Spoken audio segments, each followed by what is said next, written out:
अन्ना आंदोलन हमने देखा इतना ज़बरदस्त तरह से जो बदलाव आया, और आम आदमी पार्टी सत्ता में आई और हिलने को तैयार नहीं है। लगातार तमाम कोशिशें बीजेपी कर रही है या कांग्रेस कर रही है कि वनवास उनका खत्म हो। कहीं ना कहीं आप पे आरोप लगते हैं कि आप तो बीजेपी के आदमी हो, केजरीवाल का वोट बैंक काटने आए हो। देखिए, यदि पहला तो यह है कि बीजेपी कभी भी एक दलित मुख्यमंत्री एक्सेप्ट नहीं करेगी। वहाँ तो दलित राज्यपाल बनते हैं या सीधा राष्ट्रपति बनते हैं। एग्जैक्टली। दूसरा, दलित, हमने ये भी अनाउंस किया कि हम डिप्टी सीएम एक मुस्लिम को भी बनाएंगे, ओबीसी एवं एक मुस्लिम पासमानदा समाज से। बीजेपी तो मुसलमानों को टिकट ही नहीं देती, तो हम बीजेपी के बी टीम कैसे हो सकते हैं? हमारी जो पॉलिटिक्स है वो बीजेपी से 360 डिग्री अपार्ट है।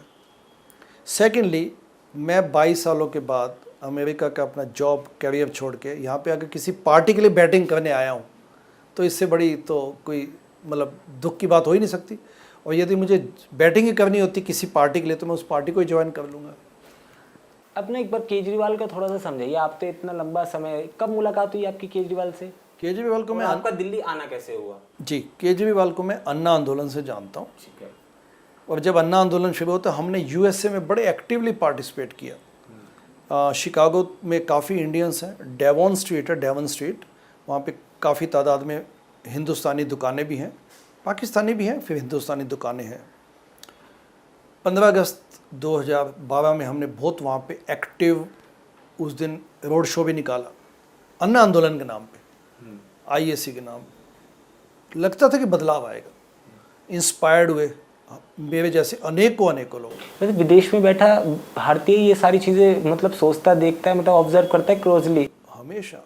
ये मैं आपको मतलब बताता हूँ।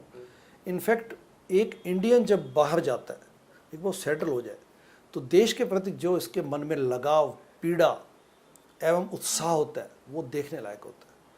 क्योंकि वो वहाँ पे डिस्टेंस से एक तो उसमें समभाव आ जाता है, जो बोलते हैं कि डिस्पैशनेटली चीज़ों को देखना। यहाँ की छोटी मोटी जो बायसेस माइंड में होते हैं, रीजनलिज्म, जाति का फ़र्क, भाषा का फ़र्क, इन चीज़ों से उभर जाता है आदमी। वहाँ पे उसको इंडियन दिखता है, वहाँ पे एक दूसरा इंडियन उसको इंडियन दिखता है। यहाँ पे अपने को क्या दिखता है कि कौन सी जाति से है, कौन सी भाषा बोलता है वो, आप समझते हैं ना। तो वो सब चीज़ें ऊपर उठ के वो देश के लिए करना चाहते हैं, क्योंकि अपन कल्चरली हम ऐसा मानते हैं कि भारत हमारी माता है। वो फीलिंग वहाँ जाके, और फिर समय भी होता है उसके पास, देश के लिए ललक होती है। तो अन्ना आंदोलन में जो सपोर्ट इंडियंस को मतलब अपने देश में एनआरआईज ने दिया बाहर बैठ के, वो अनपैरेलल्ड है, मतलब ज़बरदस्त।